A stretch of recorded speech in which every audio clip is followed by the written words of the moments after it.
Madam President, right here, if you don't mind.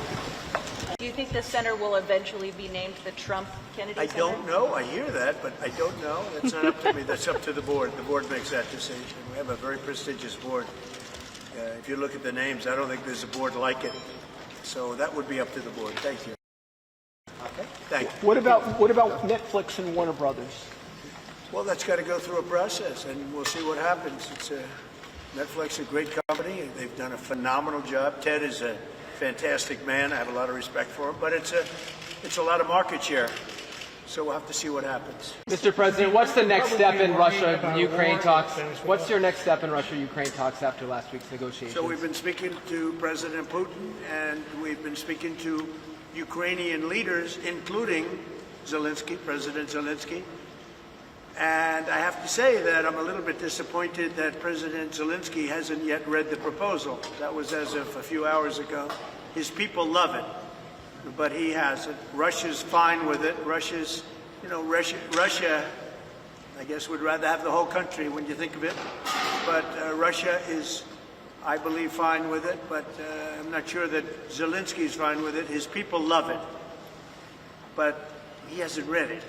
So someday you'll explain that one to me, Jeff. I don't have an explanation, sir. I looked at a list today. I can't tell you that yet, but a lot of people want to be on my list. You'd like to be on the list. I don't know about that. What about Liza Minnelli? Mr. President, how have you prepared to host tonight? Well, maybe I haven't prepared. Maybe you want to be a little bit loose. If you look at the great hosts, Johnny Carson, Bob Hope, those are the greats. If you look at the not-so-greats, like Jimmy Kimmel, he was just terrible. But no, I think you want to be just loose and not a lot to prepare for, really. You know what you have to be? You have to be yourself. I've been asking your cabinet tonight, is this going to be more Johnny Carson or Don Rickles? Well, Don, I knew them both, and they were both great guys and friends of mine. Both difficult, very difficult, but great. I mean, I was really very close to both of them. You can't compare them. They were very different. Why did you want to? Johnny Carson for hosting was top of the line. Who is on your naughty list this year?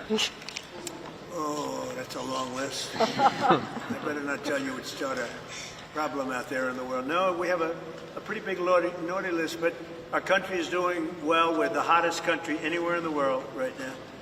And a year ago, we were a dead country. We were a dead country that was laughed at all over the world. We're the hottest country in the world.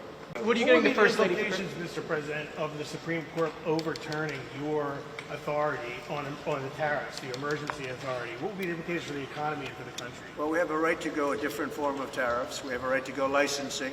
We have a right to go other ways. But the form of tariffing, as we call it, the current form of tariffing that's before the court, gives us great national security, more than anything else, because it allows the president to act quickly and effectively, swiftly, and make a decision. And as you know, I ended 8 wars. We're trying to end a 9th, and we thought this would be maybe one of the easier ones. We just did Rwanda and Congo, and that was going on for 30 years. The Russia-Ukraine, I thought was going to be a little bit easier, but it's not being made easy. It's a very tough war, very nasty. 27,000 people died last month, mostly soldiers. I will say that I really think this is really a night of joy tonight because of what's happening with this building. It's going to be fantastic when you see the end product. It's going to be better than it was new, and I think we'll celebrate that. But I will say that our country is doing really well. Some Republicans have expressed concern about using the tariffs, the revenue for a dividend, saying we should be paying down the national debt. Well, we will. I agree with them on that. But I also think that, we're making so much money with tariffs that we'll also be able to make a nice dividend to middle-income people.